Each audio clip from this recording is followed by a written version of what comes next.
आता बाळ गर्भात आहे, त्याला काही दिसत नाही हां, आणि नॉर्मल आई असेल तर काय होतं, तर फरक कसा असतो हां.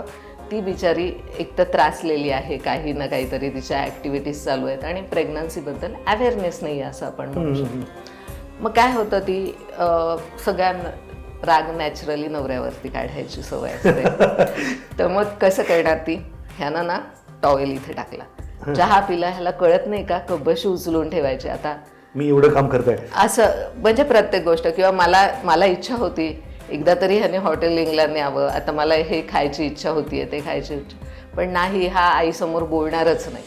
मग आता ह्या सगळ्या गोष्टींमध्ये मी त्यांना काय सांगते, बघा बरं का, आता तुम्ही काय बोलताय, तुम्ही ही 10 वाक्य असं बोललात तुमच्या बाबाबद्दल, बाळाच्या बाबांबद्दल.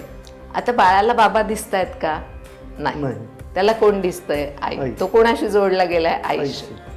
मग आता ते काय म्हणणार, हा कोणी जो कोणी आहे ना, ह्याला मी बघतोच, माझ्या आईला फार त्रास देतो हा.